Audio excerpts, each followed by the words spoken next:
بھائی کا سوال یہ ہے کہ کیا نماز میں رب اجعلنی مقیم الصلاۃ والی دعا پڑھنا ثابت ہے یا پڑھی جا سکتی ہے؟ نبی کریم صلی اللہ علیہ وسلم نے اسلام سے پہلے نماز کے اندر کئی ایک دعاؤں کی نشاندہی کی ہے. کئی ساری دعائیں آپ سے منقول ہیں. ان میں بطور خاص دو دعاؤں کا تو لازمی اہتمام کرنا چاہیے. ایک نبی صلی اللہ علیہ وسلم کا فرمان ہے کہ جب بندہ نماز پڑھے تو چار چیزوں سے اللہ تعالیٰ کی پناہ مانگے، اور وہ چار چیزیں یہ ہیں: اللہم انی اعوذ بک من عذاب القبر وعذاب جہنم ومن فتنۃ المحیا والممات ومن شر فتنۃ المسیح الدجال. بعض روایتوں میں کچھ الفاظ میں فرق بھی ہے، من المعصم والمغرم کے لفظ بھی ہیں. تو ایک دعا یہ پڑھنی چاہیے.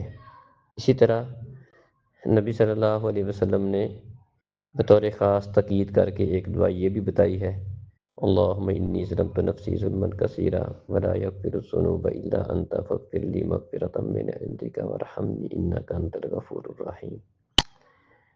اس کے علاوہ بھی دیگر کئی ایک دعائیں ثابت ہیں. اور اسی طرح نبی کریم صلی اللہ علیہ وسلم کا فرمان ہے، ایک لمبی حدیث ہے تشہد کے حوالے سے، کہ بندہ تحیات پڑھے اور اس کے آخر میں ہے ثم یتخیر من الدعاء اعجبتہ الیہ فیدعو، کہ اس کے بعد دعاؤں میں سے جو دعا اس کو اچھی لگے وہ پڑھ سکتا ہے.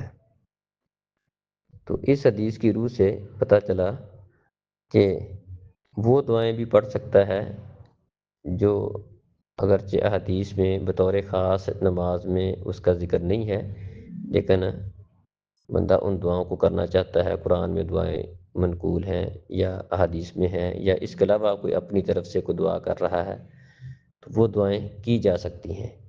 رب اجعلنی اگرچہ بطور خاص تو کسی بھی حدیث میں اس بات کا ذکر نہیں ہے کہ نبی صلی اللہ علیہ وسلم نماز میں پڑھا کرتے تھے، لیکن اس حدیث کو سامنے رکھتے ہوئے کہ آپ نے اختیار دیا ہے کہ جو دعا بندے کو اچھی لگے وہ کر سکتا ہے، تو اس حدیث کی روح سے اس دعا کو کیا جا سکتا ہے، پڑھا جا سکتا ہے. اس کے علاوہ بھی ربنا آتنا فی الدنیا حسنہ یہ دعا پڑھی جا سکتی ہے، اور دیگر دعائیں پڑھی جا سکتی ہیں. ہاں، اس بات کا خیال رکھا جائے کہ یہ دو دعائیں بطور خاص ان کا اہتمام کرے، لیکن اس کے بعد مزید جو دعائیں احادیث کے اندر پیارے نبی صلی اللہ علیہ وسلم سے نماز کے اندر ثابت ہیں وہ پڑھنی چاہیے.